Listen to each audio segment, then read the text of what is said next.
Belə bir konus sancağına baxaq. Belə ki, bizdə şəkildə konus verildi və konusun doğranı 16 və 9 olmaqla 2 hissəyə bölünüb və konusun həcmi soruşulur.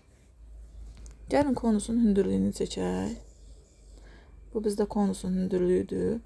Bura 90 dərəcə və bu fiqura fikir versək, burada düzbucaqlı üçbucağın düzbucağın təpəsindən çəkilmiş hündürlük görükür və bu zaman Evklid düsturları yada düşməlidir.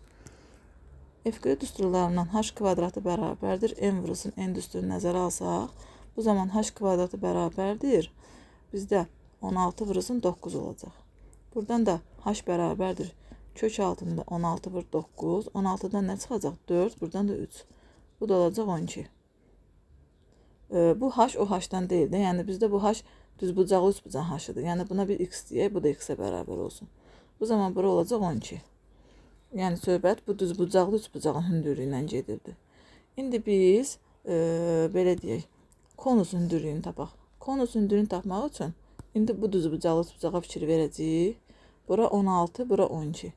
Yəni bu yenə Pifaqor ədədlərdir. Bu 4 vur 4-ün hasidir. 12 isə 4 vur 3-ün hasilidir. 4-ü yaddaşda saxlasaq, onda bura 4 vur 5, yəni 20 olacaq artıq.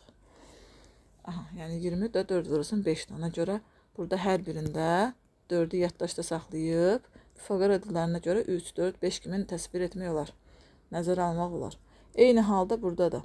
Əgər bura 3 vur 4, 3 vur 3, onda 3 vur 5, 15 olacaq burada. Demək ki, radiusumuz nə qədər oldu? 15. Radiusumuz 15 və bizə nə soruşurdu? Həcm. Doğranımız nə qədərdir? Bunun hamısı bir yerdə, yəni 25. Gəlin həcmini tapaq. V bərabərdir 3də 1. S oturacaq vurulsun h. Bu bizdə konusun həcm düsturudur. O da 3də 1. S oturacağımız nə qədərdir? Bizdə oturacağımız dairədir. Dairənin sahəsi də pi r kvadratıdır.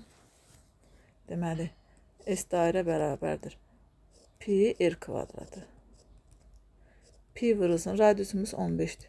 15'in kvadratı 225. Yəni 15 vur 15 kimi də göstərmək olar, rahat olsun. Yəni 225. Daha sonra hündürlüyüm nə qədərdir? 20. Yəni buna elə bir dəfəlik 15 vurulsun 15 kimi göstərək. Deməli, buraya yazaq 15 vurulsun 15. İxtisar daha rahat görüksün. Bura olacaq hündürlüyümüz 20. Bu 3 ilə bu 15 ixtisar gedəcək, qalacaq burada 5. 5 ilə 20-ni vuraq 100 eləsin və 15 ilə də bir yerdə 1500 eləyəcək artıq. Doğru cavabımız 1500. Və burada bizdə pi də var. Pi də var. Yəni 1500 pi-ni də nəzərə alaq. Sağ olun.